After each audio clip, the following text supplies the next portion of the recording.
Hello, welcome back. ഇന്ന് നമ്മൾ bakery പലഹാരമായ ദിൽകുഷാണ് തയ്യാറാക്കാൻ പോകുന്നത്. ഇതിനെ നമ്മൾ ദിൽകുഷ് എന്നും ദിൽപസന്ദ് എന്നും തേങ്ങാ ബണ്ണെന്നും ഒക്കെ വിളിക്കാറുണ്ട്. അപ്പം വളരെ എളുപ്പത്തിൽ നമുക്കിത് വീട്ടിൽ നല്ല പെർഫെക്റ്റ് ആയിട്ട് തന്നെ ഉണ്ടാക്കിയെടുക്കാൻ പറ്റും. ഞാനിവിടെ ഇത് ഓവനിൽ ബേക്ക് ചെയ്തെടുക്കുകയാണ് ചെയ്യുന്നത്. ഓവൻ ഇല്ലാത്തവർക്ക് സ്റ്റൗ ടോപ്പിൽ വേണമെങ്കിലും ഇത് തയ്യാറാക്കാവുന്നതാണ്. അപ്പോൾ ആദ്യം നമുക്ക് കോക്കനട്ട് ബണ്ണിനുള്ള മാവ് റെഡിയാക്കണം. അതിന് വേണ്ടിയിട്ട് ഒരു ബൗളിലേക്ക് 1/2 കപ്പ് ചെറു ചൂടുപാൽ ഒഴിച്ചു കൊടുക്കാം. പാല് ചെറു ചൂട് തന്നെ ആയിരിക്കണം, കാരണം നമ്മൾ ഇതിലേക്ക് ഇനി ഈസ്റ്റ് ചേർക്കാനുള്ളതാണ്. അപ്പം ഈസ്റ്റ് ആക്റ്റീവായി വരണമെങ്കിൽ പാല് ചെറു ചൂടിലുള്ളതായിരിക്കണം. ചൂട് കൂടിയാലോ അല്ലെങ്കിൽ തണുത്തിരുന്നാലോ ഈസ്റ്റ് ആക്റ്റീവ് ആകില്ല. ഇനി നമ്മൾ ചേർക്കുന്നത് 1 ടേബിൾ സ്പൂണോളം പഞ്ചസാരയാണ്. പിന്നെ വേണ്ടുന്നത് 1/2 ടീസ്പൂൺ ഈസ്റ്റാണ്. ഈസ്റ്റ് ഇൻസ്റ്റൻറ്റ് ഈസ്റ്റോ ഡ്രൈ ഈസ്റ്റോ ആകാം. ഡ്രൈ ഈസ്റ്റ് ആണെങ്കിൽ ഇത് നന്നായിട്ട് മിക്സ് ചെയ്തതിന് ശേഷം ഈസ്റ്റൊക്കെ ആക്റ്റീവായി പൊങ്ങി വരാൻ വേണ്ടിയിട്ട് ഒരു 10 മിനിറ്റ് മാറ്റി വെക്കണം. അതിനുശേഷമേ ബാക്കിയുള്ള ചേരുവകൾ ചേർക്കാവുള്ളൂ. ഞാനിപ്പോൾ ഇവിടെ എടുത്തിരിക്കുന്നത് ഇൻസ്റ്റൻറ്റ് ഈസ്റ്റ് ആണ്. അതുകൊണ്ട് തന്നെ ഇത് പൊങ്ങി വരാൻ വേണ്ടിയിട്ട് വെയിറ്റ് ചെയ്യേണ്ട ആവശ്യമൊന്നുമില്ല. ബാക്കി ചേരുവകൾ അപ്പോൾ തന്നെ ചേർത്ത് കൊടുക്കാം. അപ്പോൾ ഇതിലേക്ക് ഞാനൊരു മുട്ട കൂടി ചേർത്ത് കൊടുത്തിട്ടുണ്ട്. അതും ഈ സ്പൂൺ ഉപയോഗിച്ചിട്ട് തന്നെ നന്നായിട്ടൊന്ന് മിക്സ് ചെയ്ത് കൊടുക്കാം. ഇനി ഇതിലേക്ക് ചേർക്കുന്നത് 1 ടേബിൾ സ്പൂണോളം പാൽപ്പൊടിയാണ്. ഇത് ഓപ്ഷണലാണ്.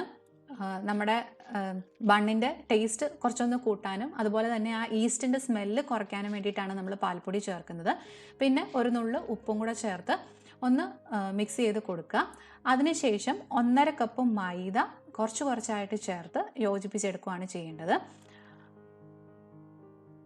അപ്പം സ്പൂണ് വെച്ചിട്ട് ഒന്ന് മിക്സ് ചെയ്ത് കൊടുത്തതിന് ശേഷം നമ്മുടെ കൈ കൊണ്ട് നന്നായിട്ട് കുഴച്ച് നല്ല സോഫ്റ്റ് ആയിട്ടുള്ള ഒരു മാവാക്കി എടുക്കണം.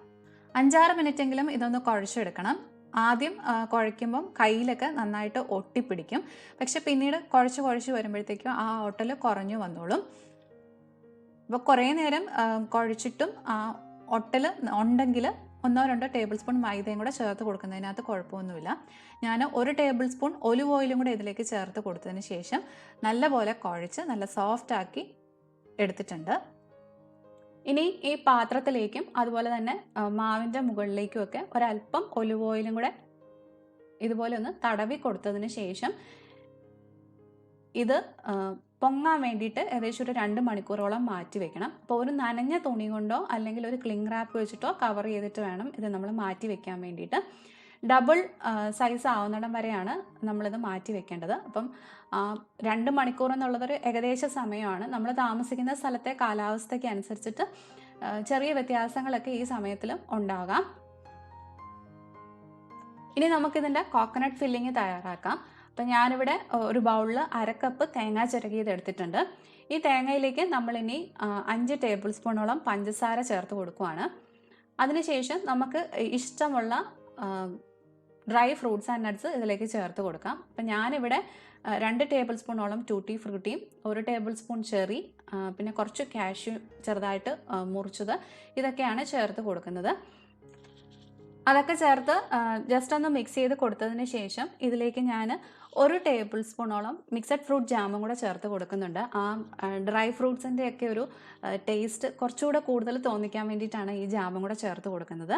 ഇത് നിർബന്ധമൊന്നുമില്ല, താല്പര്യം ഉണ്ടെങ്കിൽ മാത്രം ചേർത്താൽ മതി. പിന്നെ നിങ്ങൾക്ക് വേണമെങ്കിൽ ഒരു നുള്ള് ഏലക്കാപ്പൊടിയും കൂടെ ഇതിലേക്ക് ചേർത്ത് കൊടുക്കാം, ആ ഏലക്കയുടെ ടേസ്റ്റ് വരുന്നത് ഇഷ്ടമാണെങ്കിൽ. അപ്പോൾ നമ്മുടെ കോക്കനട്ട് ഫില്ലിങ്ങും ഇവിടെ റെഡി ആയിട്ടുണ്ട്.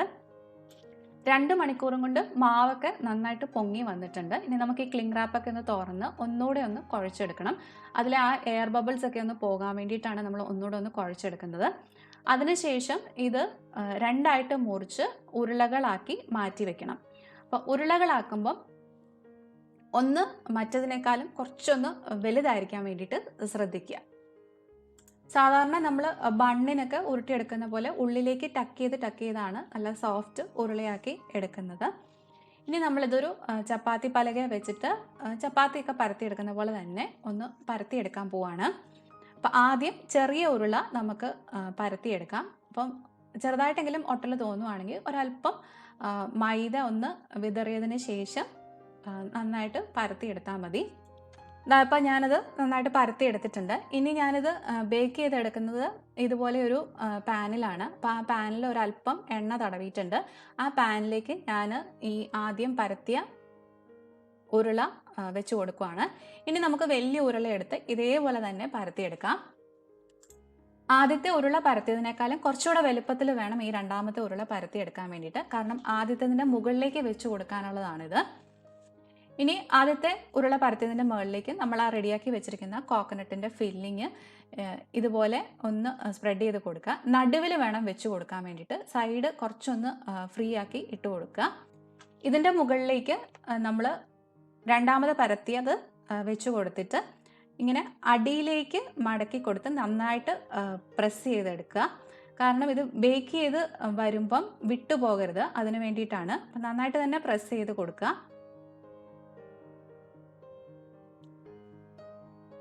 ഇനി ഇത് വീണ്ടും ഒരു അരമണിക്കൂറും കൂടെ ഒന്ന് മാറ്റി വെക്കണം. അപ്പോൾ ഒരു നനഞ്ഞ തുണി കൊണ്ട് കവർ ചെയ്ത് വെക്കുകയാണ് ഏറ്റവും നല്ലത്.